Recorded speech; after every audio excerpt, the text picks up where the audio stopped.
We are on with Marco Albanese. Albanese. Albanese. Yeah. What part of Italy is that from? My dad's from the Molise region. Where is that? Near Abruzzo. Okay. So got it. So like bottom right. The east coast. East coast. Yeah. Is that Bari? Ancona? No, north of there. North of Ancona. And if you're outside the town, you don't even want to mention like the neighboring ones. So. Oh, really? Yeah. Why? Yeah, because that's Italy, right? It's very regional. Yeah, so you can't say if you're from somewhere, you have to say you're from there.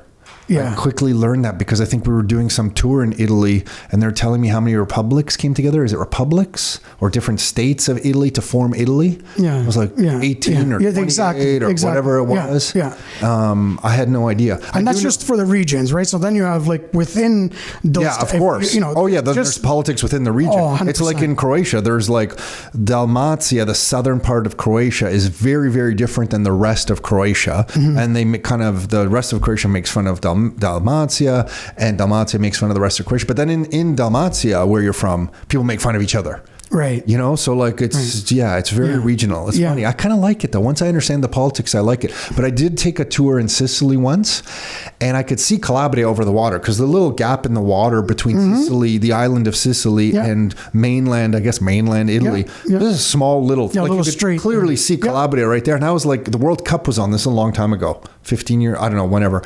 I'm like, oh my God, the World Cup's on. Are you cheering for Italy? And the Sicilian tour guide that we had, because we were off a cruise on this thing, he's like, I'm not Italian. Yeah. I'm Sicilian. Yeah. I'm not cheering for Italy. I thought, oh my God. Yeah. So, unless they win, then the country comes a little bit more comes together. Yeah. Because I remember living in Italy at that time. So this was 2006. And was this when you were in Florence? At that point there, I had moved to the countryside near Montalcino. Okay. And I was living and working at a winery. And really? After the final game, on the radio, TVs, they would say, when somebody asks you what your name is today, they'd be like, today I'm the campione del mondo. I'm the champion of the world. So it comes together. What were you doing in the wine? How did you get to the winery? Wait, how did you leave Canada to go start working in Italy again? For some reason in my mind, you were always in Florence. The idea kind of was born in my head anyway. I've always loved Italy. So as a kid, went every other year. I went in my teens. I went in my 20s. Always loved it. And I had an opening, I guess, whatever that means. But I wanted to see if I could start a life there. So I got my passport done, all that, all that fun stuff done. And in 2003, looked at it a little bit closer. By 2004, June 1st, 2004, I landed in Florence, right? So that's how I got to Florence. The idea, it was really basically my love for Italy. I didn't have any prospects out there. I didn't have any family where I went, which was Florence. But yeah, I just wanted to see if it could be. Did you have the idea of a possible job in Florence? Well, I was in the food service business for nearly 25 years. Okay. And apparently Florence has a little bit of food service stuff going on. Yeah, a bit. And I had a good friend of mine. She was studying interior design in Florence. Okay. So I said, well, I'm going to just start there. And your Italian was acceptable Italian in Florence? You know what I thought it was? Right, so I spoke Italian. I was raised speaking Italian in my house. Went to Italian school on Saturdays when I was a kid in elementary school. I studied it throughout high school and university as well. But no, once you get there, I'd open my mouth. I was told, where are you from? Was it the tone of the words or the vocabulary? Yeah, and again, just speaking about that regionality of Italy, if you're not from there, the people that are from there, they know you're not from there. Yeah, right. Carol's family is from Florence. Like her grandparents had a place in Florence. We went to it. They don't live there anymore. Her grandparents have passed away, but we actually went to it. And to just think that her family, like this is where they're from.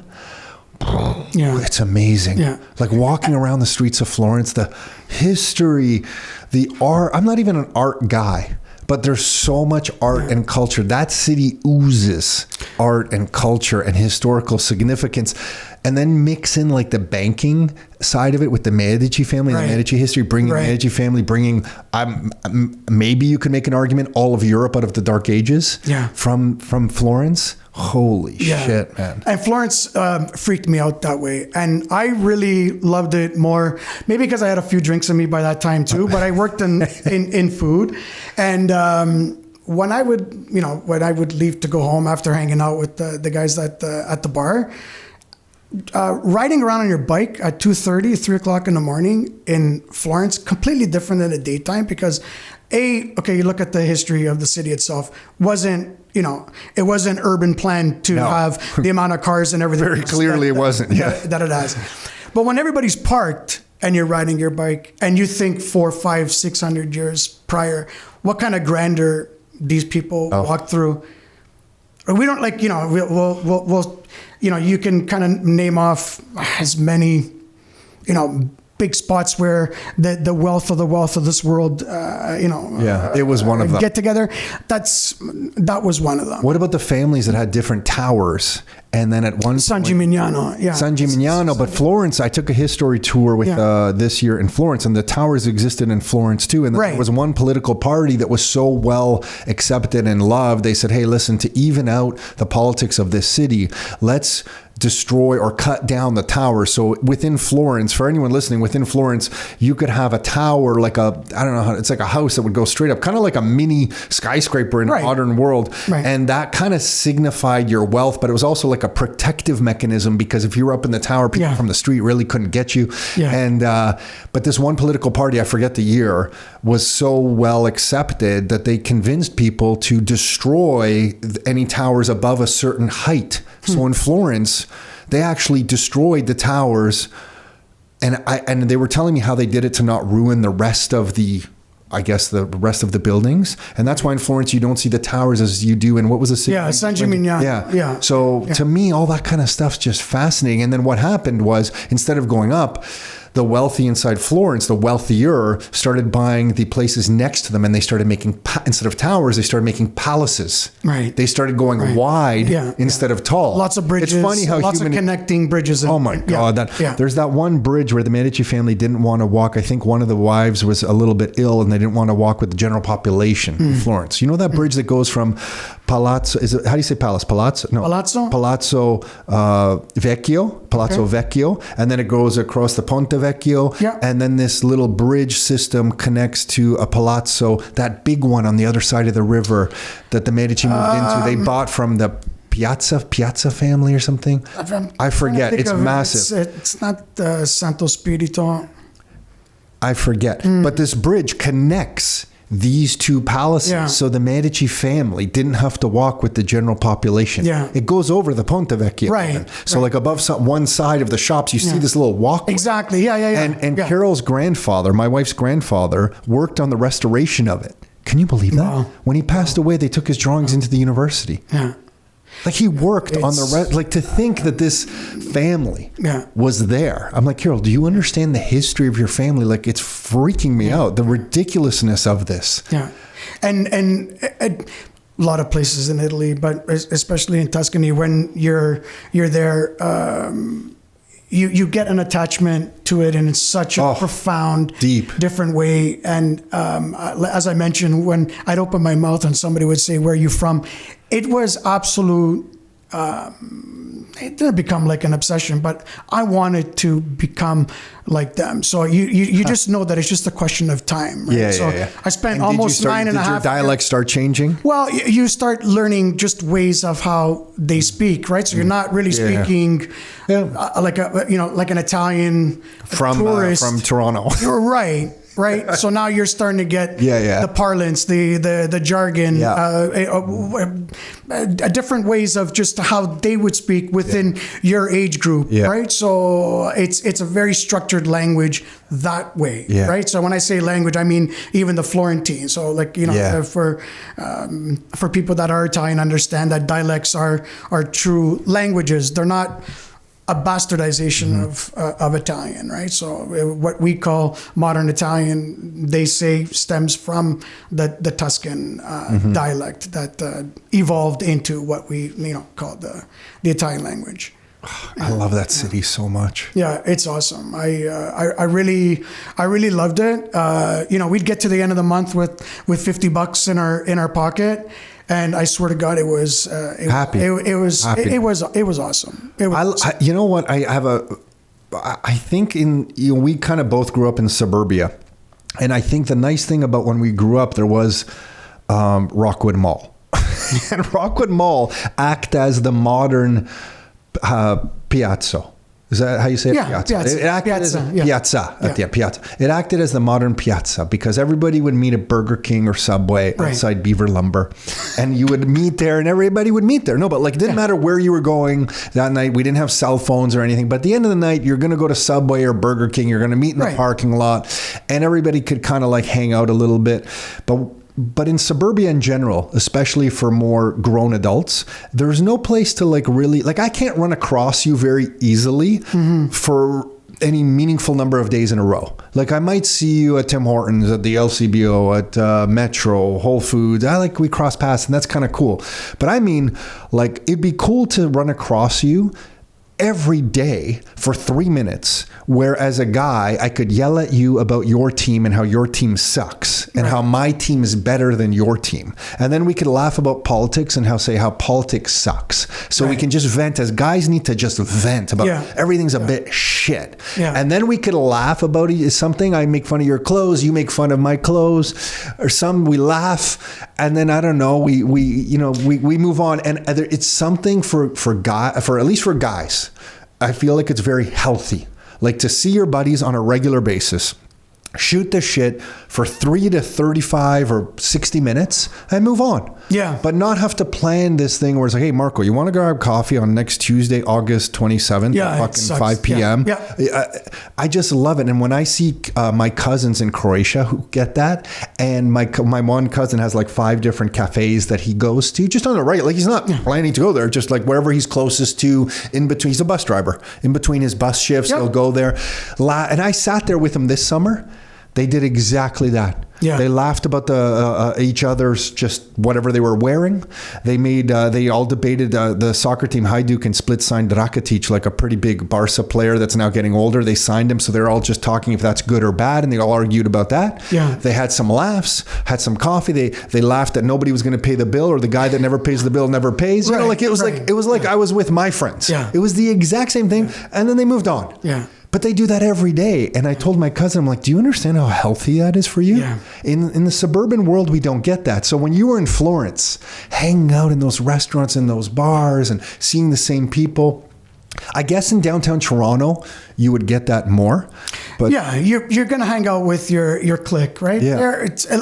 I'm not saying it's not different there, but the acceptance is so much more profound there. What do you mean by acceptance? The acceptance that no one's really asking you what you do, where you're from. Yeah. If you're from a specific a town or area, so whether you're in a small town or even in a place like Florence, not a huge city, but you're not going to bump into people other than the people that you kind of come into daily contact with. But again, the not scheduling everything. Yes, yeah. Not really caring about your, even there, even in Toronto, like again, in that restaurant scene, you do have a status, right? You had people that. How many locations do you have? Something like that, and at the same time, because you were running some cafes. Yeah, I was part of an espresso bar chain back in the day in the 90s.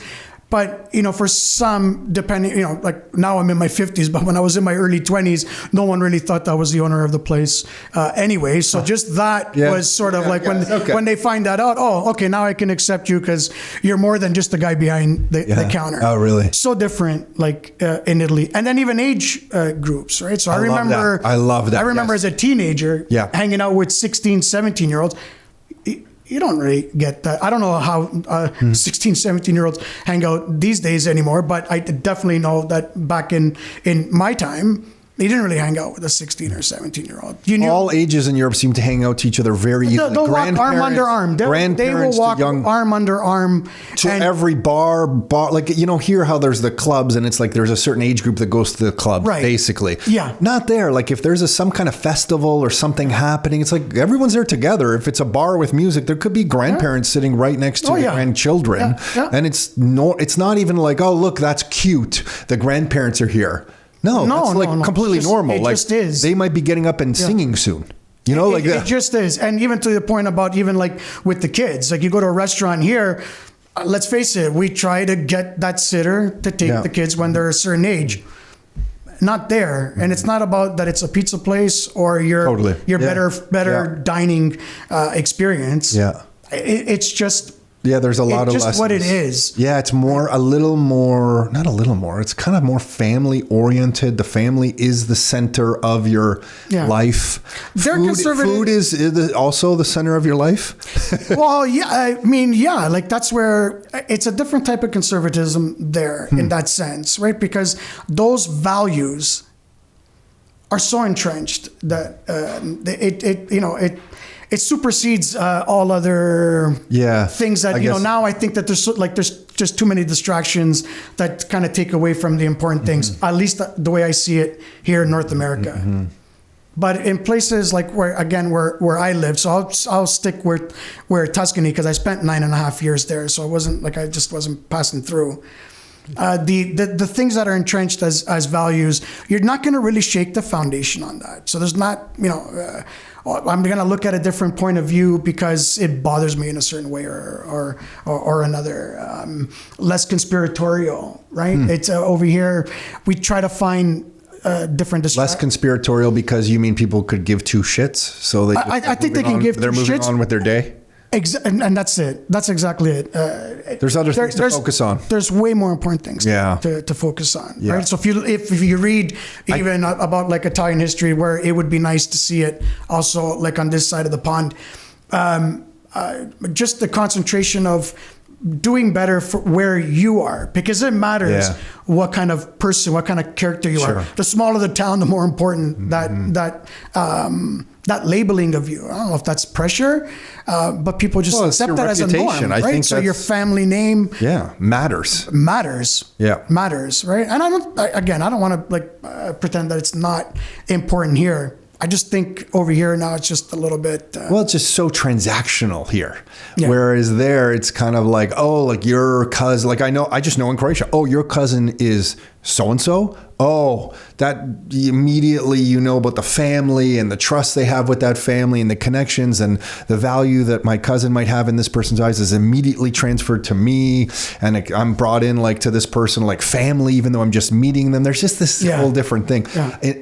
I couldn't, just going back to Florence because the place just amazes me. The views of that city. What is it called? Piazzolo Michelangelo? Yeah, Piazzale Michelangelo. Piazzale, why do I keep saying, Piazzale Michelangelo?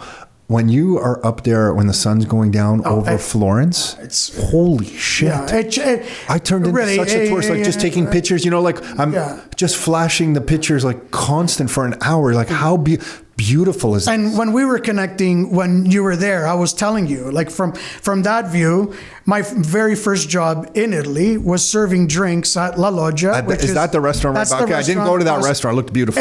Look at you.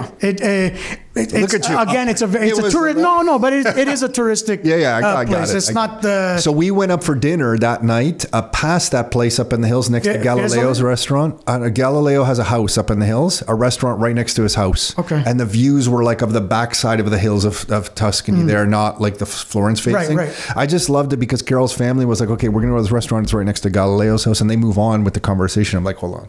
Yeah.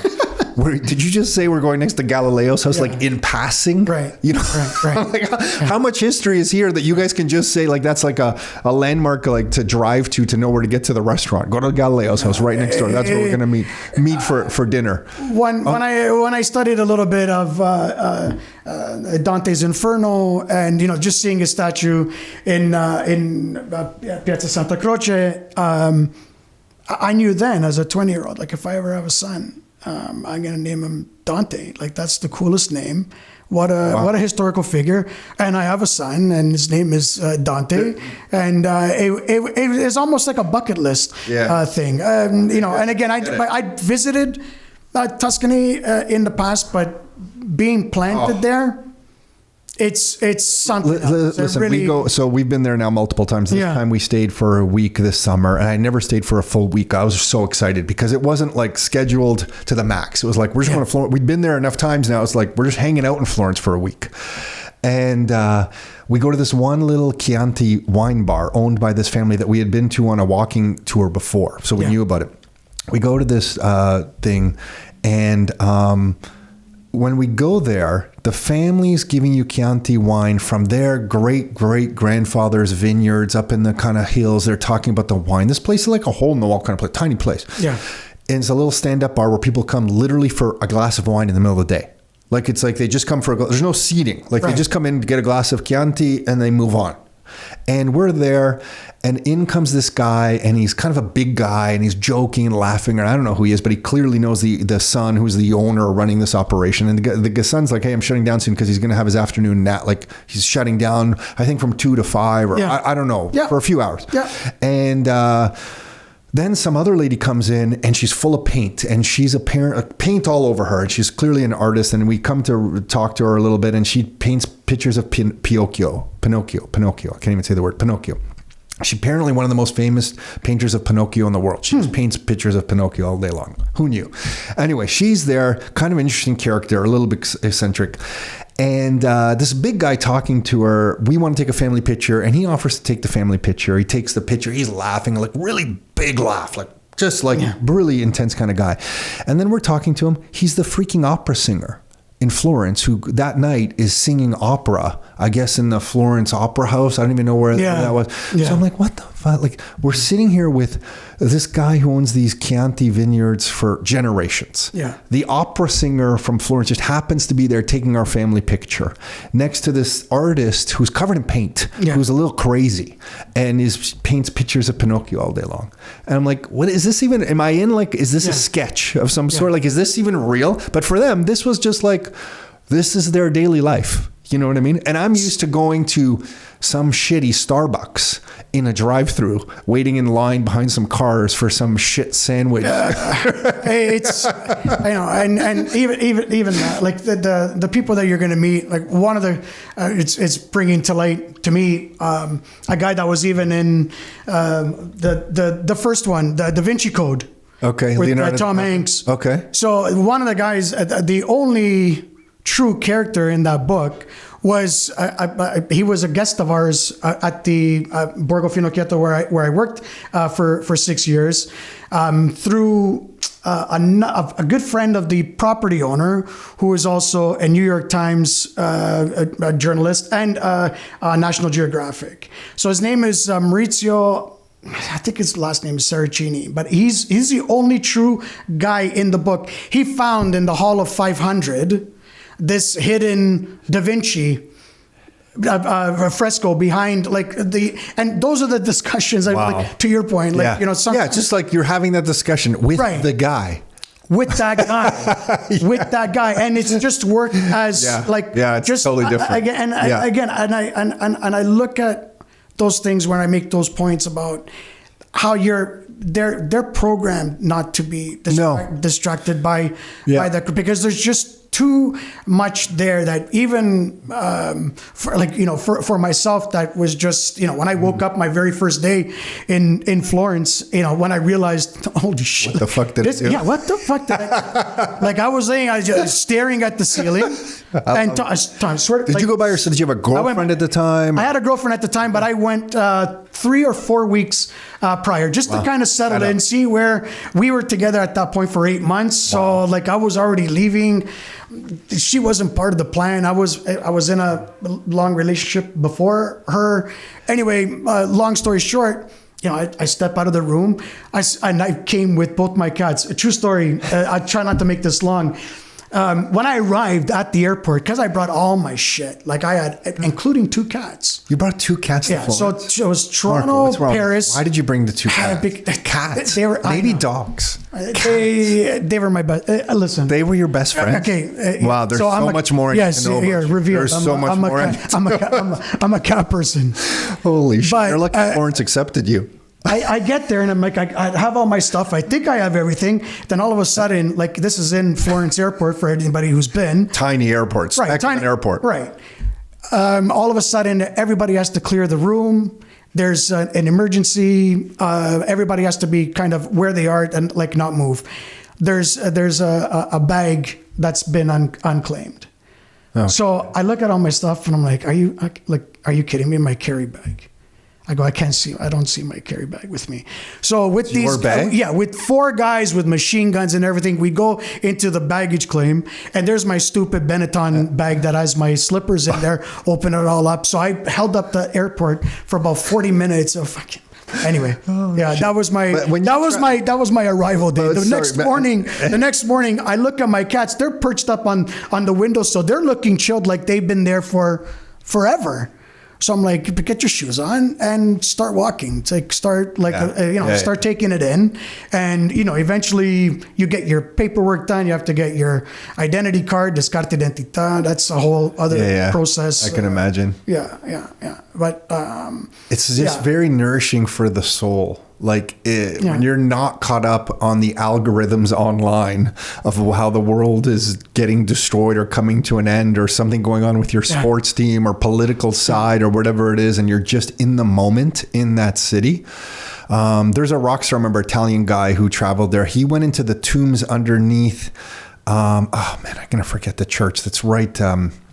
Anyway, one of the big tombs, he goes under there and he sat there for hours and he listened to the tour guides come by, and he knows the history of Florence so much. He was correcting the tour guides coming by. He's a Canadian guy, Italian guy from the Niagara area, sitting there. And he was also texting me while I was there, just how much he loves the city and how he needs to get back to Florence. And there's just, even at the place we were staying, bartender serves me a Negroni. I'm like, okay, I'm going to have a Negroni. Carol, my wife, loves Negroni. I'm like, I'll have Negroni too. And the guy, not only does he serve us the Negroni, but then he serves us little aperitifs, or little nuts, little crackers, nice little snacks, because he's telling us, like, you're unsophisticated. Like, you can't have the Negroni and not have some little kind of snacky foods with it. Like, that's very unsophisticated. That's actually, and like, Negroni is a nice shot. Beautiful. But then he goes, well, and you also can't sit here in the Negroni and not listen to music. So he starts playing Caruso. So we're listening to this beautiful Italian song, having these little snacks, drinking the Negroni. We're just having a drink, but it's the best experience ever. Yeah. I know I sound like I'm just kind of too over the top on Florence and Italy here, but there's just something magical about the I place. think, I didn't want to. You said it, so I'm gonna follow it up, because that was my saying there. Like when you brought up the part of the soul, like nourishment. I really felt when I lived there that I was like living through the eyes of my soul. Like it really was that. It's still profound for me. You know this. Like must have been difficult. I have a 10-year plan. I want to be able to get back there for 3-4 months of the year. I always say it. I'm one lottery ticket away from that becoming way sooner than 10 years. But the point being, like, I just and I have this conversation. I used to, and when I ran, a very high-end villa in just outside Montalcino, and we had, like, some of our guests were Peter Thiel, Sergey Brin. Like, we had huge names, huge industrialists, people. And they were coming there just as tourists or for business meetings. For Peter Thiel, actually, he had arranged a meeting with scientists, authors, and from all people from different religions, and it was basically like a 5-day symposium on the meaning of life from a scientific perspective to a religious perspective. Got it. And people that really, like, different authors that didn't speak to, that don't speak to each other. He brought them together to have, like, these discussions. It was fascinating in that. For the most part, And you were running the villa. You were running the villa. I was the director. So this was a high-end villa where they would stay. Yeah. And they would take the place. So, what kind of espresso did you serve in this villa? I'm just curious. Do you remember? What were the beans? Because I'm a big Lavazza guy. I'm sure it was. I think it was Kimbo. A couple of times. Oh, really? You had those people that was from Napoli beans. Yes, and you had those people that would request Illy coffee, and you would. No, I'm not an Illy fan. Is Lavazza considered like the Labatt of Italy? Because I really like Lavazza. Look, at the end of the day, and because you know that I'm an espresso freak too, it comes down to the machine and the person. I know. How the machine matters, and how often you're using that machine. So you can bring me. And anyone in Napoli will tell me. Anyone in Napoli, the machine's got to be pretty dirty, and the water has to be a bit dirty. You can't. This is how they'll tell me. If you're from Napoli, the old guys in Napoli will tell me for the best espresso, the water needs to be a bit dirty. Yeah. I don't know exactly what they mean by if it's like minerals, or if it's actually dirty water. So when I go into an espresso bar now and I see like the group, and it seems like everybody has the La Marzocco. That's another Florentine. Is it? Okay. Yes, that's the Ferrari, Lamborghini, the McLaren, the Rolls Royce. Okay, so my Miele outside, no. My super automatic Miele. It's not meant to do what that can do. But when I see those fucking group handles on, so that the people can just kind of keep it clean, so that at the end of the night it's a 5-minute job. No, I don't like. It's disgusting to you. Yeah. And so, even that I see that has changed dramatically, like from the early 90s, and I'm sure from before, but at the time where I was coming into the business, I was finishing up university, I was getting into this espresso bar business. It was such an important thing, and now I just see it as it's just a cup of coffee now. So when I actually drink like a good espresso, it just a million memories from the million years I've been alive, come back. So we can't lose that stuff. No. I'm so scared that Italy's going to lose that stuff. So in that villa, the beans you served were which? They would be, from Lavazza to Kimbo. Oh, Napoli. You said, Kimbo. Really? Yeah. Kimbo. Yeah. I just made some of those beans the other day in my house. Yeah. But again, it's how often you're running that machine. Get it hot. I have a DeLonghi at home that I use all the time, and a Miele here. But the reason I know the machine matters, these are super automatics. So like a real espresso, people can make fun of me. But the machine matters so much. I can put the same beans in 2 different machines. This Miele I have here right now makes amazing. Same bean, and I toy with the grind. Like I play, like I'm not just throwing it in. I'll change the water. Like I've changed the water. Like I'm so crazy when it comes to espresso. I don't put tap water or filtered water even. I get Italian water from Longo's. And I can bring that water to my house, and that's the water in my machine. Fuji water. What is it? Fuji. Fuji water. That's my favorite. Fuji water. I put that water in, and makes a difference. I'm telling you, it makes a difference. So I put that water in my super automatic. Fuji. You sound like my 87-year-old uncle, because that's what you. That's it. No, but I've tested it all. That's what you drink to treat your liver. Yeah, I know. I've been told it's saving everything. It saves your whole life. I know. I'm supposed to swim in it in some fountain somewhere in Italy. I tell other people, like, because everyone gets the hang-ups on San Pellegrino, and like San Pellegrino in Italy, at least where I lived, and like they would make those comments, obviously, and it sounds so much nicer in the Tuscan slant with the way they say it, but we wash our feet basically with San Pellegrino water. So one more story for you. This summer we do a Vespa tour. Nice. And I had never driven these Vespas are new, so they're automatic, they're not standard. Okay. So Aiden and I, my son and I, we're gonna drive them. Carol's gonna go with me, my wife and my daughter's gonna go with Aiden. And, the tour guides, there's like 40 of us there. So they have to do a little test to see like who can drive. And then they divide you up in like advanced group, intermediate, and beginners. So when they ask us questions, we have to say we're beginners, because they're like, we've never ridden, I don't own a motorcycle and I've never ridden a Vespa. So automatically we're like in this beginner group. But we hadn't been tested yet. And then they have guys, these Americans that were saying like, we ride motorcycles, we do all this stuff. And there's a group of like 15 of them together. Yeah. And we have to do this test. And it was pretty challenging. You get on the Vespa, it was straight up a steep hill and a narrow little alley that, like, I thought we were going to do just a circle, an oval loop, straight up a very tight hill. And at the top of the hill, you got to turn the Vespa around and come down. So it doesn't sound that complicated, but it's so narrow. To turn the Vespa around on that tight radius, you got to come way off the gas. You got to go. It doesn't ride like a motorcycle. No, it does. Yeah, clearly. Because I've owned motorcycles, and I have a 67 like GT, like a 125 GT Special Vespa, and it's nothing could be. You have that here? I have that here. Oh my God. Yeah. So we do. Okay, so the advanced group goes. The first guy goes. He's an American guy. Looks like he's ridden motorcycles his whole life. Just the look of him. Gets on this Vespa. Gets to the top. As he's turning, it's so tight. I guess he hits the gas. Slides out into the bushes. Me and Aiden look at each other. We're like, holy shit, are we screwed? This is the experienced guy. Right. He's wiping out on this Vespa. Yeah. A couple more people go. They kind of struggle. This is the advanced or experienced group. This one lady in the experienced group, she gets on. I guess she gets nervous in the tight alley because it was tight. Yeah. And she starts kind of hitting the gas and almost rams right into the wall. The Italian tour guy jumps in the middle of the Vespa on the wall and tells her kind of to get off. And another person in the group, because they're all traveling together, some big party, says, they were in the intermediate group or whatever, and they're like, oh, when the experienced people go, like, can we go with them? And I guess this guy was so already turned off by the group because everybody was screwing up on this test that he looks at her. He goes, "Don't ask me silly questions." And I just appreciated that about the Italians so much. Like, you would never in Canada have a tour guide just look at someone and say, "Hey, listen, shut up. What are you asking me a stupid question for?" You know what I mean? But so when it comes to Aiden and I was actually nervous.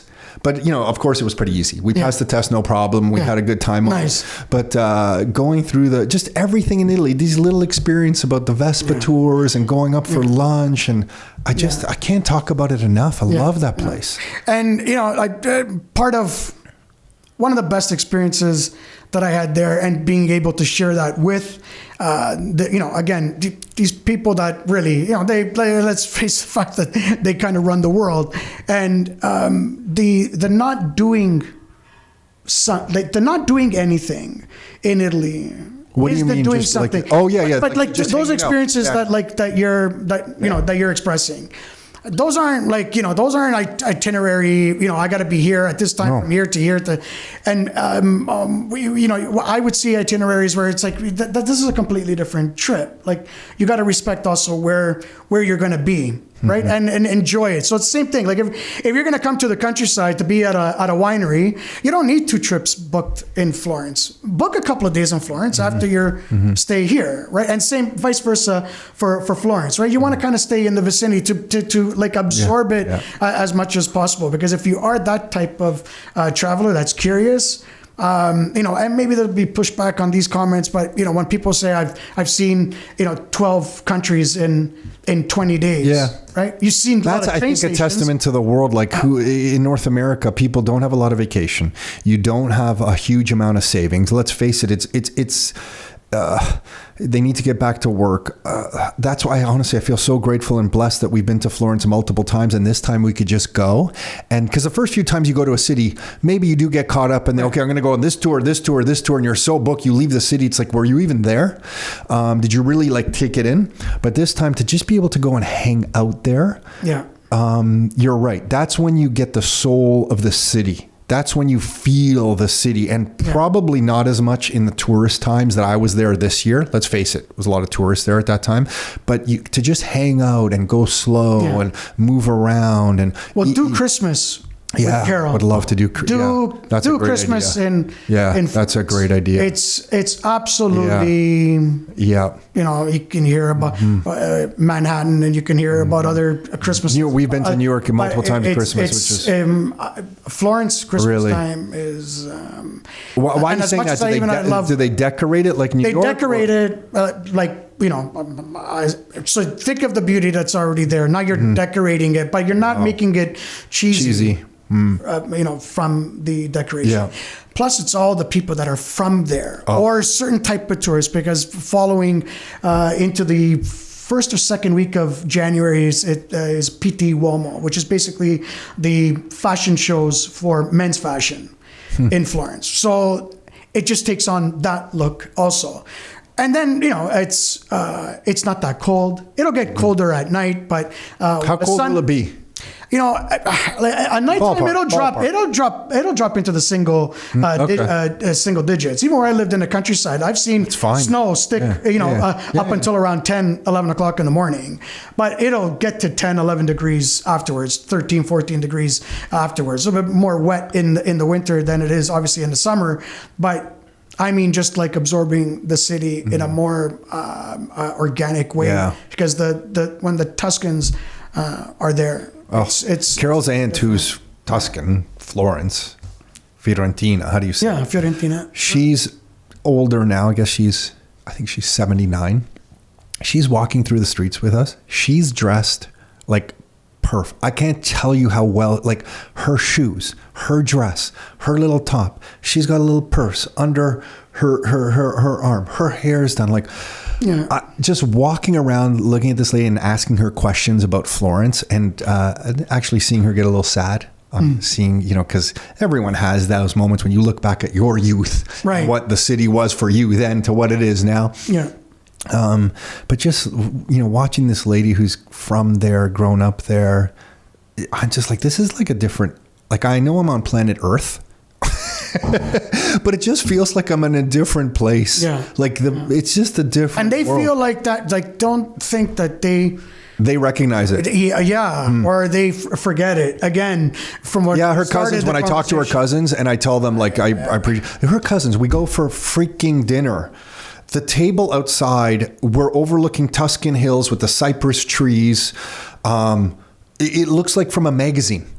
Like, it looks like this, but this is just their patio where they eat dinner like every night. And on the table, there's fresh flowers, and the glasses are blue, and the napkins are yellow, and the plates are some other color, and it just matches somehow perfect. Like, if I tried to put that together, it would look like a circus. They put it together. It's absolutely stunningly beautiful. I'm eating pasta on this cutlery and this plate, and I'm thinking, is this a work of art? And he just made this pasta up. It matters. It so matters. And and the pictures we're taking are just the colors are popping, and I'm like, where am I? And I talked to them about it, and you're right, they recognize it. Like, they love it. They love living there. They love everything about it. And again, that's why I like that type of conservatism of, wanting to keep all of those things, because it's entrenched in them. It's almost a duty, right? But it's not something that's recognized. They just do it. They just are like that, right? So here in North America, obviously, we know, like you said it, right? A little bit more transactional. Mm-hmm. We're trying to do as much as you can. You got to try to do as much as you can. Yeah. You talk to someone who's been, I've been to Florence. I saw this, and this, and then they were out. And you're like, I don't know if you've really been to Florence. Right, right. And I have those conversations because even when we're trying to do like planned trips with even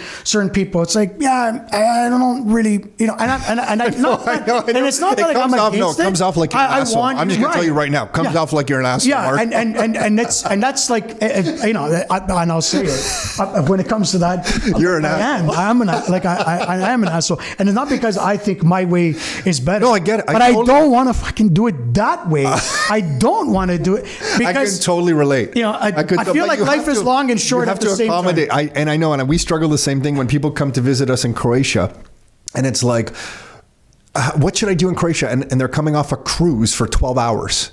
And I'm like, well, I don't know, just do whatever's in front of you when you get off the cruise ship, because like, what else? Like, I can't tell you 6 things to do in those 12 hours. Just go with the flow of whatever's directly in front of you. That's probably just the best thing to do. But and I crap my pants on stuff like that. Even with she was my girlfriend. She's not my wife. But when I was taking her to places she's a wonderful lady. If she stuck with you through all that, Marco, I'm just going to tell you right now. Everyone said I married up, but am I really that fucking bad? No, come on. But anyway, you're from Pocock. There's a striking. Well, that's yeah. In the lottery of life, you don't get to choose where you're born and where you're gonna go. But anyway, I was taking her to places where when I was 13, 15, 18, where, like, to me, that was the center of the earth. So I'm talking about now in southern Italy, Calabria, northern beaches there for me. And then as I'm approaching it, I'm starting to literally have an anxiety where I'm like, why? Oh my God, I just talked this up. Oh. To such an extent. I could have sold this to fucking anyone would have said, oh my God, take me there, take me to your paradise. And what, it's not what you remember? And then I'm thinking, holy shit, what if they don't see it in any way different than me? Is the problem me at that point, or is the problem them? But they took it, they loved it so much, and it, it was Southern Italian. Like my mom is from a different region than my dad. It's even a little bit more. Well, I don't know if it's more backwards, forwards, but my uncle, who at that time was in his early 70s, I had to go back to Florence and come back. So that night that I was gone, my girlfriend and her friend, and these are, two pretty good looking girls, they don't speak Italian, in a small, like, Calabrian beach town. My uncle forbade them from going out. He did, eh? So they're calling me on the cell phone. Save us. Your uncle's not making us go out. I go, and you're not. Yeah. And you won't be going out tonight. So just accept it. I'll be back tomorrow. We'll go out tomorrow. But this doesn't make any sense. I'm 35 years old. I know, but it makes sense to him. Yeah. Right. So I'm not like, I'm not trashing it or not. And for him, it's not about trusting, right? For him, that's why I brought up his age. I brought up his age. Yeah. Because people talk. Yeah. Because people talk. And for him to not have his balls broken about who are these two girls? Why are they coming out of your place? Yeah. How do you know them? And yada yada. So it's, there's that little bit of that. Yeah, of course. That's everywhere. But you learn to kind of, every place in the world has these kinds of things, right? Yeah. But what you're saying about Italy is really interesting to me, because the way you're describing those beaches in Calabria, it's not just about the view for you. You're when you describe it, you're encompassing something much more. You're encompassing the view, the people, what those people mean to you, the feelings that you have there, the food, what the food feels like there. So when you're expressing that beach in Calabria, or you're talking it up and selling it, it's not just the view, but when you bring somebody there, they might just see the beach and the view, and over time they'll appreciate it like you're appreciating it, but you're summing up so much. So I get that when I talk about the being there. Yeah, I get that when I talk about Croatia, because we had a bunch of Canadians that were, I'm saying Canadians like I'm not Canadian, but anyway, a bunch of people came to Croatia there this summer, and I found that about me. They're looking at the view and appreciating it. I'm like, oh, well, try this food, try this wine, come and talk to this guy, he's pretty funny, come and look at this over here. And it's like there's layers to this, and I think it's beautiful. Like, I think there's this depth to these regions of the world, and they mean something like that to you. One of the most curious things that a good friend had told me when we were walking in the town where I lived. So this is a town called Buonconvento, historical town. It's on the S2, so every road from Rome all the way to France, you had to travel through there. So everyone, from the Michelangelos to the Da Vinci, everyone had to cut through this town. So one of the more interesting things that the person said, and he's from our blessed city of Oakville, said, and I found it really interesting that he said, where do the rich people live? Huh. And I thought that was like, I stopped and I stared right at him. Like, how am I going to answer this? And I'm like, and I knew the answer, but I wanted it to be understood. And it's like, this is the beauty also of life here, is that when you look at these towns, and all, you've been in those towns.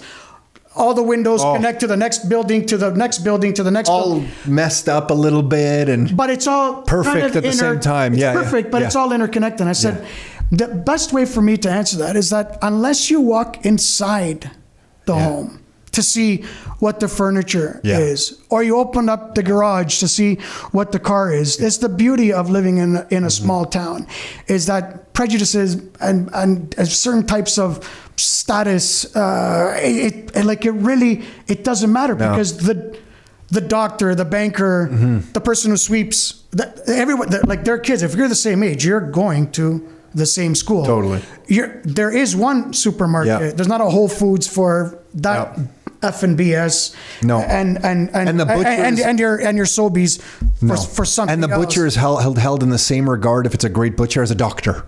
Oh my God! You know what I mean? 100%. Like 100%. It's also because the butcher and the doctor don't really make that much difference in way. That's a different, maybe a different conversation in terms of, where you see the actual status of people based on their income, right? So the average incomes in Italy range from 2,000 and a bit more up north, and you can have a great life in Sicily earning 600 euros.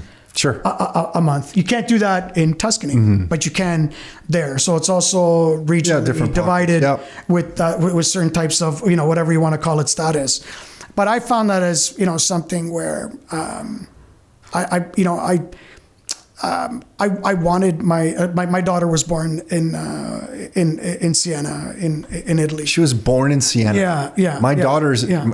And it was one of those things where I always thought if we did stay and and she was able to grow up there, like what things was she gonna have more than what I had, and what things less, right? So it was one of the big. What would she have less? The part that's less, and we see it in the politics of a socialist country like Italy, is, and I see it happening now here in Canada. Anybody that's listening to this, especially your rock star followers, what's happening, especially in Canada, is we're systematically destroying entrepreneurship. Over there, it's almost that's what it is. There's almost no so when she was born, there's just more opportunity in Canada. There's more opportunity in Canada. I was given that opportunity from parents that didn't come through the schooling system. Yes. That didn't that put us through. Like I didn't have somebody helping me do homework. Do your homework. Get it done. I needed to get it done. Yeah. They wanted us to go to university. Yeah, you better be a lawyer. Better be a lawyer. You have to be. You have to be something, right? Yes. And there. Not that it would have been a lesser life, but I really wanted, and I hope it doesn't end in this country. We need some really fundamental changes to a lot of different institutions here, because I see it now. And if I had to pick where I'd want to be less entrepreneurial, it would be there, because life is so much different there. Just making it there and just making it here is not the same experience. No. It's not the same experience. She was born in Siena, Italy. Yeah. You were living in Siena? No, but that's where the nearest hospital. Yeah, wow. Yeah. It was 26 or so. That's when you were kilometers. Were you working in a winery or something? At that time, I had moved from the winery. At the winery, I worked there for 3 years. Okay. And then moved to another Borgo. So it was a 13th century village that this American-Italian lawyer purchased and renovated it. A whole village? He spent over 30 million euros to restore and bring back to life this manor house and these other village homes, right? So living there, what were your favorite wines? My favorite, the area where we lived, we had incredible wines. So I lived in Brunello country. Right, so the Brunellos that we're privy to over here is not the same. I get it. Now I know that. Yes, as over there, and LCBO is ripping us off. Well, if you're buying again, Banfi, like San Pellegrino, will wash our feet with that wine. To go and splurge on a bottle of Banfi. So someone listening, give us 2 or 3 wines that you like. For me, for white wine, I love Pitigliano. So Pitigliano. Okay. Also, if you're in that area of Tuscany, to visit the town of Pitigliano, they built homes within caves off of this big escarpment, and that's where actually they hid Jewish people during the Second World War. No way. It is absolutely, in terms of stunning and all of that, one of the most beautiful. Okay, never heard of the place. But the wine itself is fantastic. So Pitigliano is known for its white wine. That's one of my favorite for whites. Brunello, I love Brunellos, but I love the Tuscan Merlots, right? So not just the big names, the Sassicaias or Massetos, these types of wines that also incorporate Cabernet within their wines, but Merlot, if you catch the right growing season. Beautiful. Fucking nothing. I love a good Merlot. Merlot gets a bad rap. Tuscan Merlot, because the way that the bunch grows, the way that it grows on the plant, the way that the humidity and the heat during those times of the harvest, which is around mid-September. if you can get it right and you pick it at the right time, there's nothing like it. My favorite wine is actually from Umbria. It's called Sagrantino. Okay. And even in Tuscany, which is the neighboring region, they accept. Very difficult to find. No, they don't accept it. Oh, I was going to say, yeah. They don't. Very regional about their wines. They don't. All of Europe is like that. Yeah. So in like here, you can buy like a good bottle for $45 for 50. Can't even find it. Go buy it. Go buy it because you like they're selling that at that price here, and they're selling Banfi at $60. Banfi I can buy in Italy at €6. So these are like the Sagrantino in Tuscany. You'd have to spend in the 20 plus euros per bottle. Anyway, I highly recommend that wine. That's a great wine to. I love how wines are like that all across Europe. There's this amazing winery on this one island off of Croatia called Brač, and the winery is called Stina, and they have these grapes called Pošipens. This one Pošip Stina from the winery Stina is an amazing bottle of white wine. You go to the next island over, that's like you can see the island. I think I could swim it. It would be an aggressive swim, but I think I can get to the island. Swim. You go to that island, you can't even find that wine. They'll talk down on that wine. That wine is dead to them. Right. It's their version of the Pošip wine. This is amazing. Like you're talking. We're talking. I think the gap between the islands is maybe maybe a kilometer, 2 kilometers. Yeah. It's like that wine doesn't exist. You know? Well, I think of Montalcino. I think of like the big wineries, like your Banfis that we get that wine here, your Castel Giocondos. Like you have your big names, but the smaller winery ones that again for me, when we are entertaining guests that can have anything at the snap of their finger, I went out of my way that everything in this 5 or 6 days is going to be stuff that you can't get. I don't give a shit how rich or what kind of access you have, because some access you're not going to have. Doesn't matter. Because of like I used to serve wines like to multi-billionaires, right? That they would use a Sharpie to put the name of the wine and just bottle it basically like for us, just the cork, not even the cap that you have to turn out. These would cost us like €7. I would obviously never tell somebody. Sure, but it was a great wine. But if it's a great wine, and I know there is no way you're going to try. Did some of these people recognize how great these wines were? I think some did, some didn't. We didn't really get too much. Sure. But if it, like when you're dealing with that kind of a crowd, if something is not going their way, even like the place that I ran, a week stay for with billionaires 20, in the villa. 20 rooms, is like 100 at the time. So now I've been back for 11 years this December. So going back more than a decade back, before you even ate, it was €103,000 for 20 rooms villa, just to be there. Yeah. So when you're in that market in terms of vacationing, a little bit of a different buzz than I'll speak for myself. Could you get us a little discount for next summer? And the word discount, I'm joking. That's the last, and those are those kind of places with those kind of people. There's you can't even say discount. Don't even dare say it. Oh, so dude, that's something special. That's different. Right? So to make yourself different in that way, because when people of that caliber travel, think about it. Like they live in estates that even the tone of the snap of their finger will summon something, right? No, it's it's the truth. Like we go away and you're pampered. You have people that are going to come and clean your room. You're going to have people that are in a restaurant that know everything that you like and what you want to eat that night. So when the super wealthy travel there, it's almost like going backwards for them. So I think that what they appreciated most was it being natural, like it not really just kissing up to them, right? And I think irrespective of what industry you must have dealt with some bullshit. Right? So I'm a mortgage agent. You're in real estate. We all try to. The most important thing is try to understand our client as quickly as possible. There's some people that want to be phoned. There's other people that want to be texted. There's other people that want to be emailed. And you try to make everybody happy. I don't think anyone should have a straight line for everything that they do in the exact same way. with everyone, because everyone's different, and even the smallest nuance that could be the difference between a great experience. So again, with whether it's in work or in this in this example, meeting and hosting these kind of people. Just trying to do that, something that you might not get somewhere else.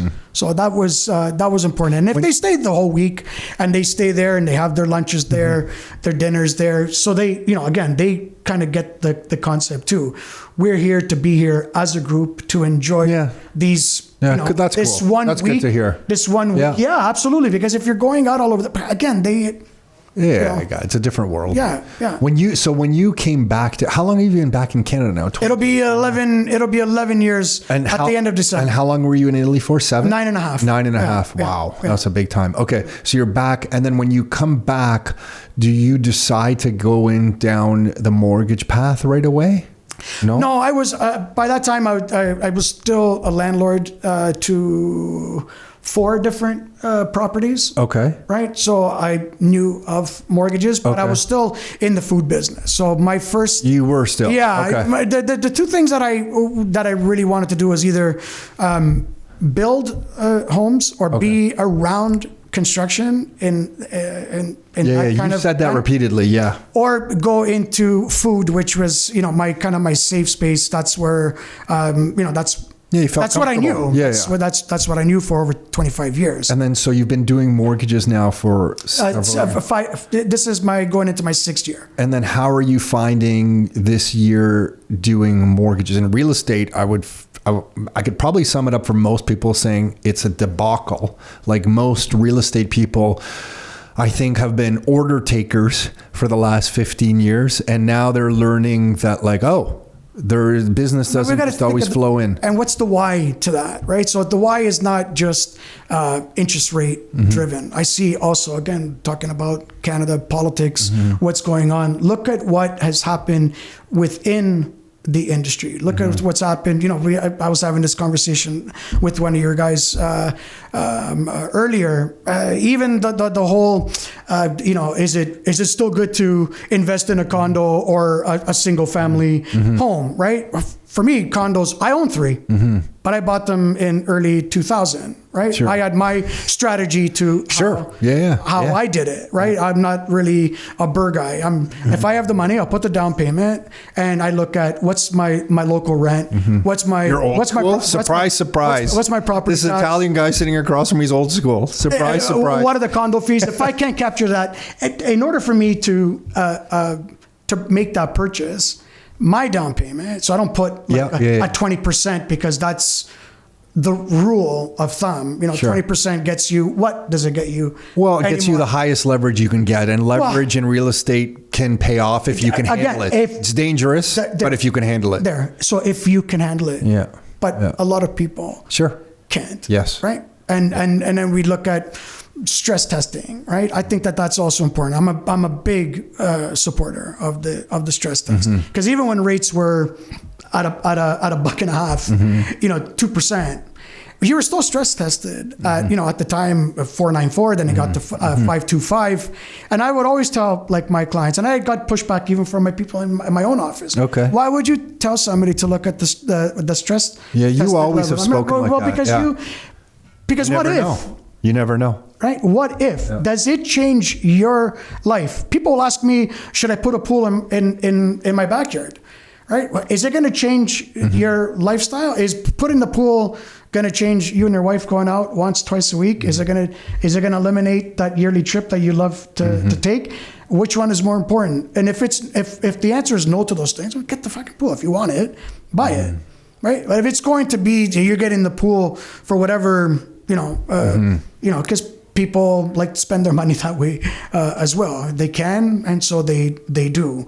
So, again, even now where I look at where the market is, the people who can continue to do. And the question is it worth it for them as it used to be?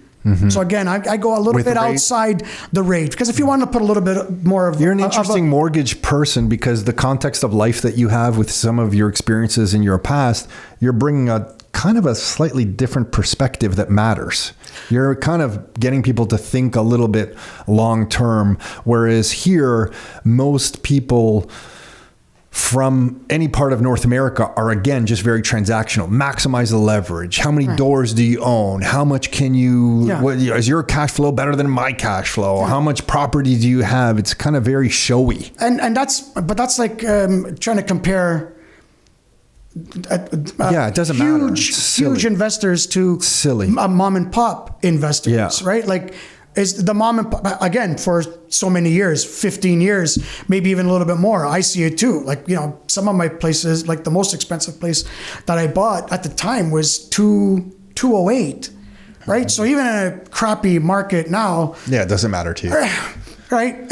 But I used to go in with, 35% down payments. Yeah. I get it. It's much more difficult now than it used to be. But that doesn't mean that you have to always kind of focus towards that, right? It has to be, if you have to do your math right. Same thing. Like, I know you love the Bitcoin space, and for other people that love other types of investments in terms of equities. I just like to go on the record saying you brought up Bitcoin, not me, which I'm very thankful for. Yeah, no, I'm very thankful for that. But you have to have coliones too to get into that, and you have to see. You have to do your own research. You got to do your own research, but I think fundamentally, whether it's real estate or any other type of investment, let's say Bitcoin know your comfort, know your comfort zone of what you can potentially lose. And do you find that that's what you're helping people with when they're looking at properties, that you're educating them on the mortgage options, the carrying, what could happen? Because your spreadsheets and the way you work with people are always really good. Well, whenever you've showed me your stuff, you're very thorough. Like, you're looking at, like, hey, here's the property at this down payment, here's how much cash flow can have. And that might seem very basic maybe to some people listening to this, but it's not done in the industry very often the way you're doing it. So do you find that people now appreciate that more maybe than they did a few years ago? I hope so. I mean, the people that who've become my clients that are now my friends, I really take a lot of pride in saying that, you're like, I can't believe I got to call you like my mortgage. You're way more than my mortgage. Yeah. Like, the things that some people ask me downstream, even though I stay in touch with them, on their mortgage and those type of things, will ask me questions like, no, you need to talk to your lawyer. But I thought you could, maybe I can answer it, but I'm not a lawyer. I need to separate myself like from those types of things. But me being thorough, number one, because I've done it,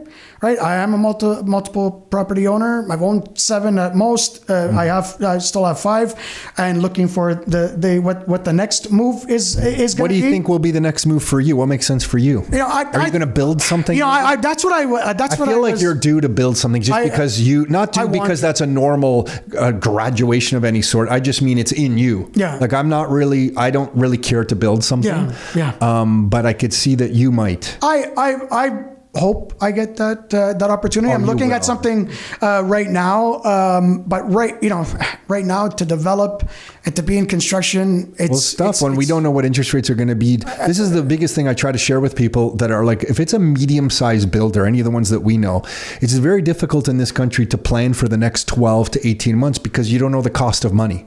Right. Because you don't know what is the interest rate going to be 12 months from now. None of us know. We don't know what it's going to be in November of this year. I think it's going to be better than where we're at. Like, I'd first come in from last September of 23, right until like very recent, like really the last drop in the overnight rate, early July. Where are we going to be? Where are we going to be? And for me, I was always hoping it was going to be a 50 basis point drop in 2024. Yeah. Because the 50 basis point drop, be more than that now. Well, and again, what's the why to that? Because the economy is so much worse, and it's heading in. We're just carrying so much debt. Well, we're carrying so much debt, but we've always carried so much debt. This is the free market system, right? And I don't even want to call it capitalism, because is it truly capitalism? No, what we are experiencing in North America? When you save banks, that should fail. Read Peter Thiel's 0 to 1, but even read Henry Ford. Like, they didn't believe in capitalism; they completely believed in the monopoly. The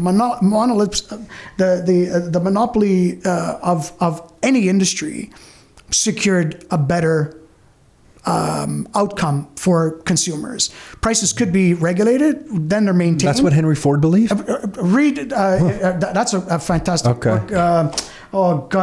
Titans. I think I know this book. No, that might be Rockefeller. No, how I changed the modern. Oh, I forget the title right now. It's I'm pulling a blank, but it's the history. So what are you Henry saying? Ford. You're thinking capitalism isn't the way, that these monopolies are the way? The monopoly. People that believe in monopolies do not believe in capitalism. Oh, okay. I would agree with that. Yes, 100%. And so if you look at, again, when we're talking about anything, especially even in real estate, where the like a huge REIT or a mom and pop landlord cannot be put into the same conversation. A lot of people, they chose to invest in real estate because they felt more comfortable by looking at something that they can touch, they can feel, they can renovate, they could control. And they could control the outcome of it. But you still have to be careful, of course, with how you're doing your math in that. And I don't have to tell you, like now, if you don't have a property that is giving you at least multiple suites. Does the math really work? No. At 20%. But I've had the same conversation again for years, right? Even though now it's we could go through periods. Like I remember when we started this business. So before, when Nick and I got in late 90s, early 2000s to real estate, it was different. But then it was also different in 2008. Like the rates did start going up to like around the 5% range. And then a straight rental wouldn't work, for example, in a place like Hamilton. But then rates, after the great financial crisis, the rates did start dropping and continue to drop. Right. And for a brief period, you could actually do straight rentals. Because in the 2008 time, we were actually doing rent to owns on single family homes because we could charge $200 or $300 more in rent. So not an exorbitant amount more, just a little bit more, $200, maybe $300, not like $1,000 a month more. And we could get like $10,000, $20,000 that the person who would be buying the house in 3 years could give us up front. So the higher rate was kind of offset by, we got like $15,000 up front as an option fee. We got a few $100s more a month, and we might lose this property because they're going to buy it from us in 3 years. But we got this money, so we could kind of handle the higher rates, but you couldn't do straight rent. Yeah. But then rates dropped, and you could have suddenly you didn't have to do these like funky strategies to make the properties work, because we were using rent to own kind of as a way to get more from the property that wasn't multiple suited. That was like was like, we were just trying it out. And then you could do straight rent for a little while because rates came down. And we're like, oh my God, like what are we doing all this for? You could just do straight rent. Yeah. And then the prices start going up because rates were low, and then you couldn't do straight rent anymore. So I guess why I'm sharing this is just the market ebbs and flows, right? Rates and prices and stuff. And you kind of have to be adaptable to change your strategies on the fly. And part of the reason I do like single family homes a lot, I'm not saying condos are bad by any means. Right. You're a testament to condos aren't being bad. But I like single family homes because especially if you buy them in areas that have hospitals nearby, universities nearby, you can run them as straight rentals.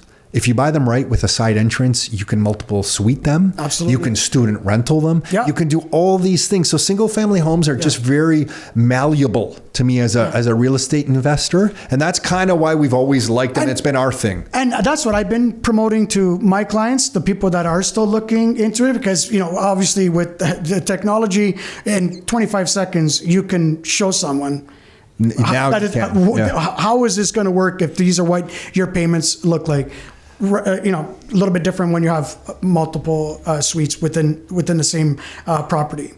But yeah, you still have to kind of know your comfort level and your reasons. And our, like, for me, I think one of the fundamental reasons why real estate investing is getting the shit kicked out of it from the smaller investor, because we have the goddamn landlord and tenant board that's an absolute disaster. Overrun. It's a disaster.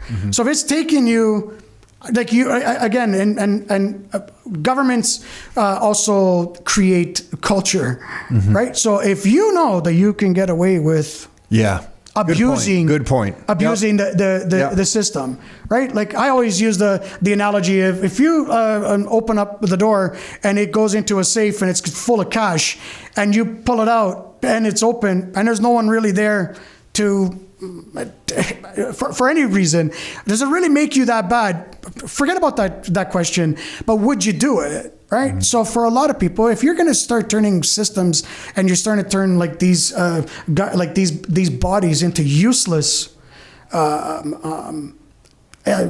entities, where I believe that tenants should have their rights. Of course. So should landlords. It can't be one-sided, because if it's one-sided on either way, it hurts everyone. It hurts everyone. Hurts the tenant as well. People don't get it. So now we're in a housing crisis. People don't want to invest because, again, the math just doesn't make sense. Is that the best use of your money? Like if you're starting to get into like conversations where you need 35, 40% down payments, that was flirted a couple years ago. Maybe we just put, like, for investment properties, we'll put the requirement at 35%.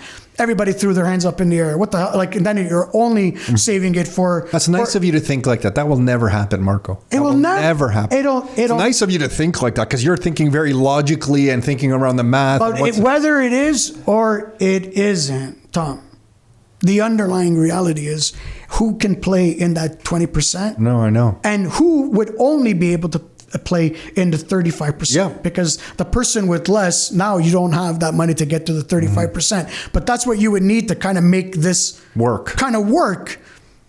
Right? So, what's become more prevalent in my space is even like the bank of mom and dad. Right? Mm-hmm. Like, so how many gifts are being used to buy property? Living inheritances, living inheritances. Well, didn't CMHC change something where now if you're buying new construction as a first-time home buyer, you can get 30-year amortization? Right, and and there's like pushback on even that, right? Where people, even people, especially like in my industry, well, it's just going to take you 5 years more to pay it, and you're going to be paying X amount more in interest. That doesn't sound like pushback. That sounds like approval. Mark. Well, no. To me, they're saying this is not a good. Oh, they are. It's not a. It's only going to get longer. It's only going to get Marco. We've been talking about this for years on this podcast. But there used to be 40-year. There used to be. Right. They're going to come back. Yeah. In my lifetime, I'm convinced I'm going to see 40-year. 50-year, 60-year, in the name of fairness, Marco. Yeah, because and prices can't come down. Otherwise, real estate acts as the collateral for a lot of stuff that's on the bank's books in this country. So there's no way to correct the market without taking down the banking system. That's my opinion. And will the banking system allow itself to... Exactly. And then you have a debt-based money that always must have more debt to pay off the previous debt. Right. So if this is the world, if these are the somewhat loose rules of the game, then we're just going to see more and more amortizations, because as prices never come down, and then politicians will promise first-time home buyers the ability to buy a home in the name of fairness, they're going to have to introduce longer amortizations to lower the monthly fees, because I'm the politician, Marco. I'm here to save you. You deserve a house. Everybody deserves a house. Everybody, Marco, deserves everything. And I think that's BS. Well, me too. But not that people don't deserve a house. But it's coming. It's not that people don't deserve a house. 30-year is just the beginning. Yeah. I hope, yes. Mark my words. I hope it's just, you know why? But I hope it's the beginning for people. I don't think there's enough people that go and vote. I don't want to start throwing this, I don't want to throw this conversation. How did we go from Florence, talking about Florence, to not enough people voting in Canada? All of these issues that we're facing right now, housing crisis, or this thing about fairness. I learned in the States. I lived in the States also. I lived in California. I lived in Vermont. I lived in Pennsylvania. That's right. I forgot. And I remember one of the first managers' meetings. This is at Mammoth Mountain ski area. So this is in the Sierra Nevada mountains. What an experience! Insane. I got to snowboard from 10,000. Wow. My office was at 10,313 feet, and I got to snowboard down at the end of my shift. Anyway. One of the first managerial meetings was how unfair being fair is, right? And I try to listen to as many podcasts, and I try to listen to people in real estate or in mortgage financing, in investing in general. And like, does everyone that lives in New York, can they go and buy a place on the Upper East Side? It's so different, the mentality in the U.S. than here, because fairness there does not coincide to what we think of fair being like over here. And in you this said thing something of fairness, I can't believe. This thing in fairness is what I said even a little bit earlier.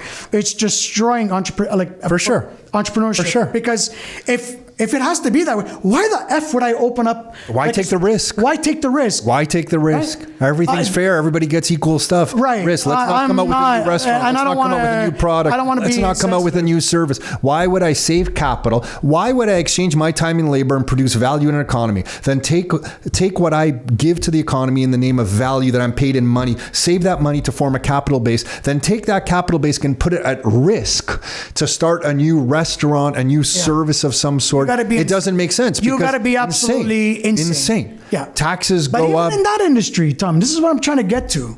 As much as they're saying this fairness BS, right? Yeah. The opposite end of the reality of that, because I see it in my industry. Yeah. So it doesn't matter that the rates are, again, when they were $1.50, you needed to qualify at 5.25, or again, like but it was easier.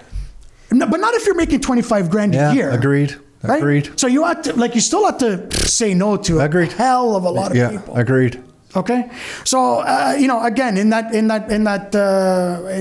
there's multiple layers of things happening here, because we're going in a place in Canada from where everybody really could buy a home because there was a strong middle class, to having some big base of the population having to become renters. But it's in our recent history that everyone could buy property, so that's like throwing everybody off. But if you look at Europe, like we just talked about, there's a lot of renters, so we're going through that.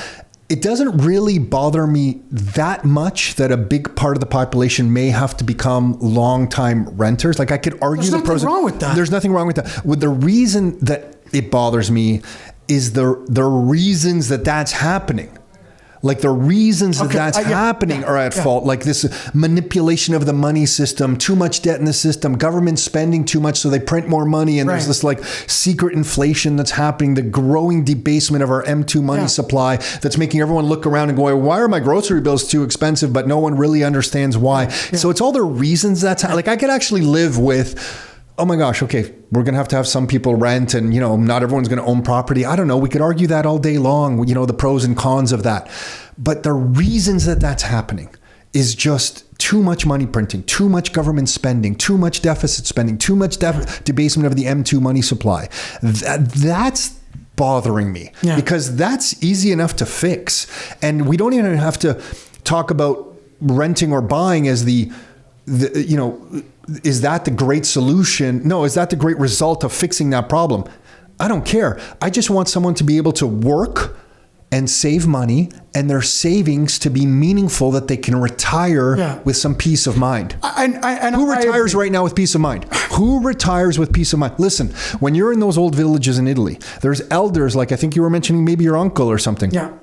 Some of that generation could retire with some base of peace of mind. They own their property. They have access to food. They can pass on their wisdom to the next generation. They have some peace of mind. Who in North America do you know that's retiring with any sort of peace of mind right now? Yeah. How do you project inflation into the future? How much money, Marco, let me ask you, how much money do you need to retire? Well, you can't fucking answer the question because you don't know what the inflation rate's going to be 24 months from now. 100%. And that creates some angst in the population. It may come out in us arguing rent versus buy, and more people should be homeowners, and that's the way it might be being expressed. But underneath all this, it's the money's so distorted. And that's why, Marco, I bring up Bitcoin the way I bring it up. Because it's a fixed money supply. And it makes the politicians stay honest and true if we kind of go to this thing. That's why I talk about it. But for people, like, whether we want to say Bitcoin, or, let's just say don't spend more than you bring in. You still have to make a living, and you still have to apply yourself to do those different things. When my dad came in 58 at 18 years old, like, he had to basically beg to get a job. right? So my dad dropped the O from his name. So from Domenico, he went to Dominic. He called me, everybody calls me Marco. I write my name Marco. It's all on my paperwork, but my legal name is Mark with the K. Oh, is it? So because my dad wanted to anglicize my name so that I had little less, pressures get it. on me. But my dad, and I'm sure a lot of people that are around like our age, their parents busted their ass to do and to get where they're at. Nothing was handed to them. I just see that there's just there's this hypocrisy, even when we talk about the money supply, because the money supply conversation, maybe I'm not the best person to have this with, but like in order for all of this to happen, like there's certain people that have like to get really a lot of it. Right, so other people below, and if you study a little bit of the history of banking, especially in North America, another great book, like All the President's Bankers, great book to read. Right, okay, well, if these corporations are going to hoard all the money, we're going to have to create these vessels, these lending. We have to create. Lending was created so people took themselves out of poverty, but more importantly, had a better life, right, for themselves, right? So I So think, you're thinking this younger generation's not working as hard as I don't want to say that either. I just think that I was making a lot of money in my early 20s. And really like crapping my pants. I walked across the street and I said to the banker there, I said, like, I'm making this money. What the hell do I do? There was different avenues where this could have went. Right? I went to go look at a nice car and I was, why would I do that? Right? Okay, again, it was much easier back in the day. But I bought my first property that way. I waited 3 years. I bought my second one without leveraging my first. I had the money, buy another one. Right? I wasn't a big freak about the cash flow.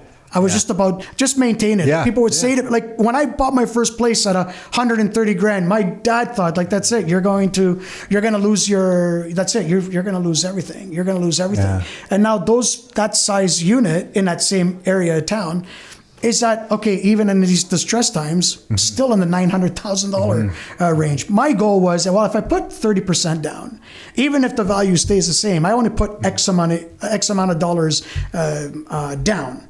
Right, so the rest of it, my tenant will cover it. So I had a different way, like longer term. I was going to keep my properties. I wasn't going to flip them necessarily. Right, so I used like that mortgage industry to be my vessel for investing. So again, I'm not against other forms. You were unique in your time preference. You thought long term, which was and still is pretty unique.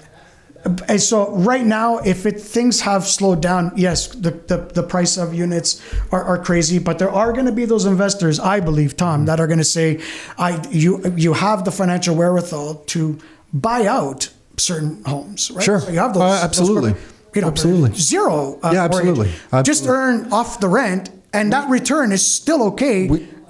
I have this talk a lot with some investors who talk to me about the number of doors that they know somebody has. And they're like, I'm trying to get to these number of doors. I'm like, how about if I told you that somebody had 3 properties free and clear?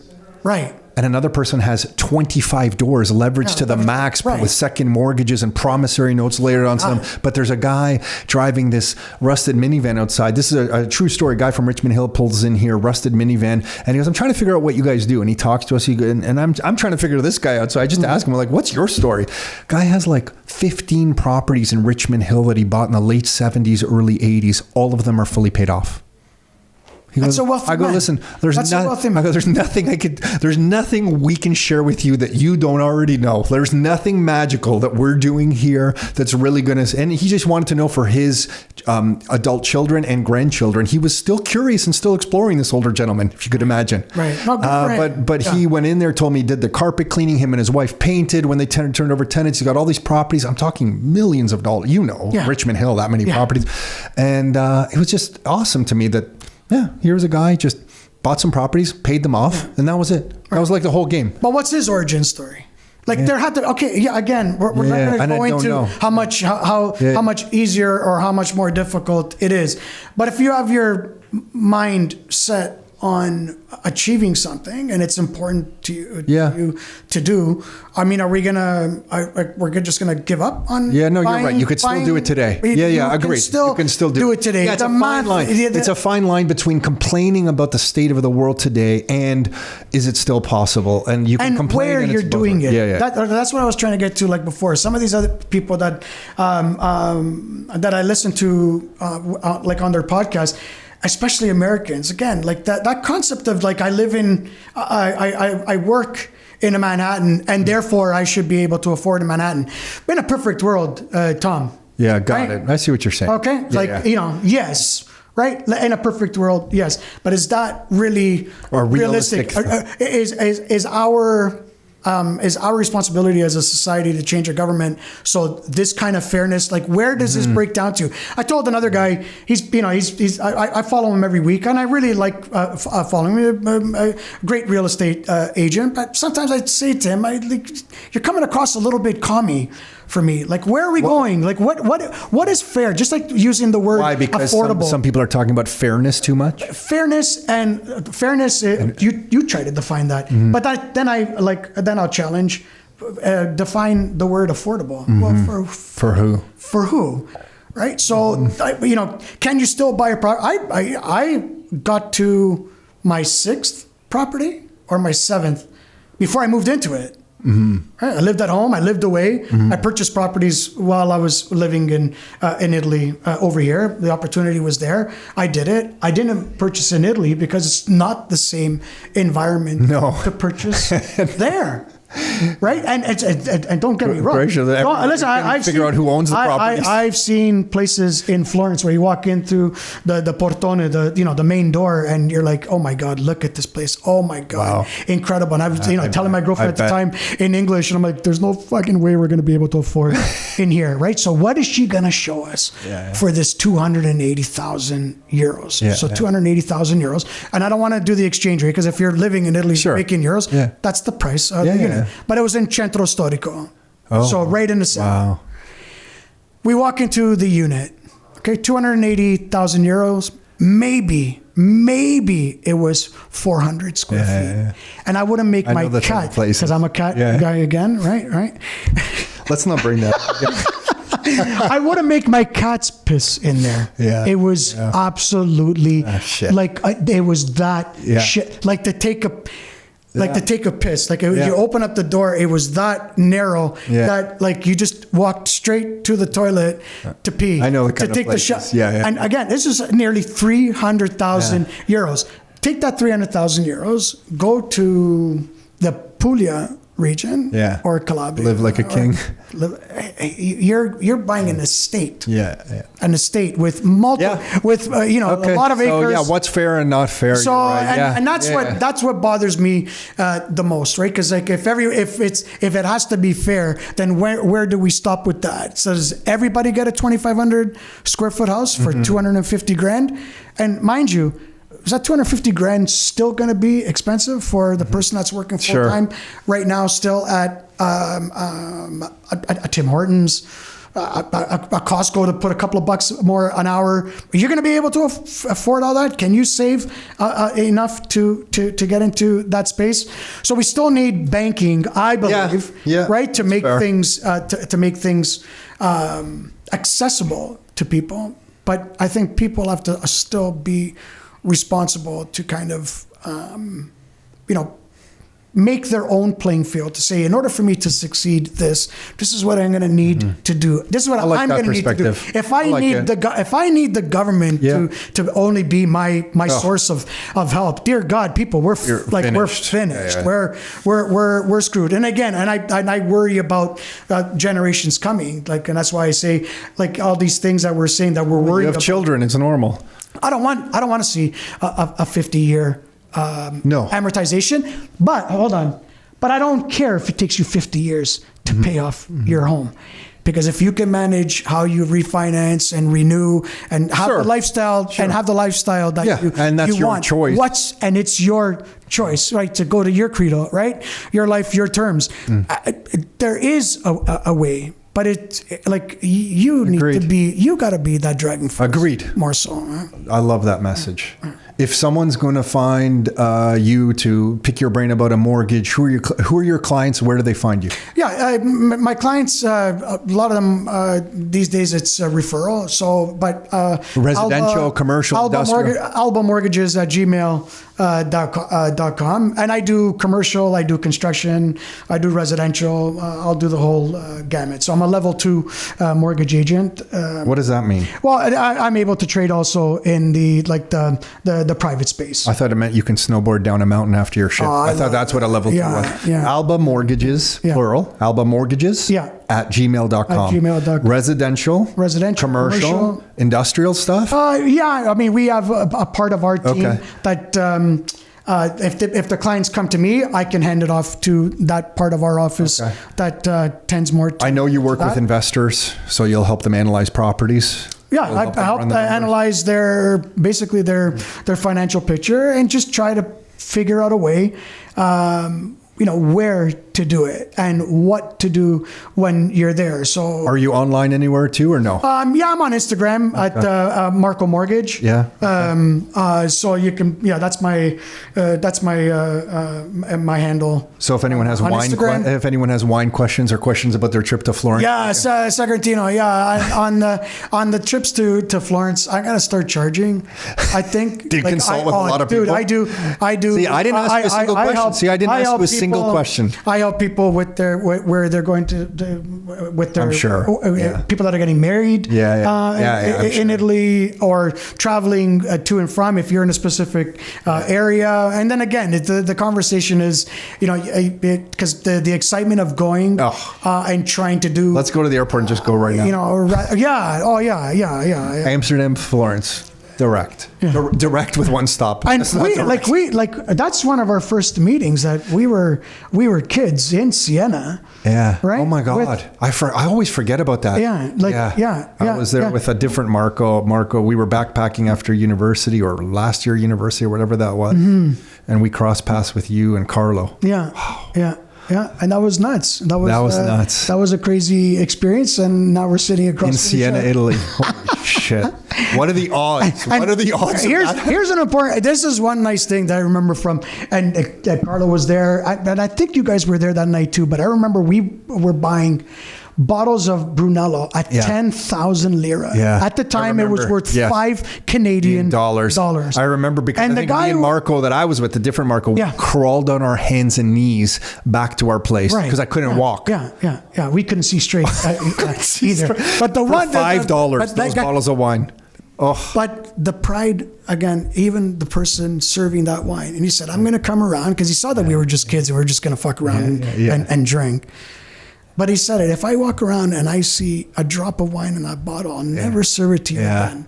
And I remember working those 3 years in the winery. And let me tell you, use the same. To everyone listening, all those people that think it would be so nice to go and cut grapes and be part of the harvest. Yeah, go do it. Yeah. Yeah. You haven't, it is absolute slaughtering work. So when I would pour wine and I would see people leaving X amount in their glass or in the bottle, you start feeling it like, well, who's going to drink that?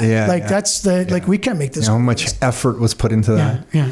Marco, thanks for doing this. You know why I have to wrap? I have the most ridiculous reason. I'm renewing a mortgage on a rental property. I have to talk to RBC in a few minutes because they sent me an email with the posted rates. And I emailed back. I go, listen, we have to talk. I don't know what this 8.5 rate that you sent me via email is. Well, that's the posted. The posted rates. Then they're going to discount it by half. Yeah.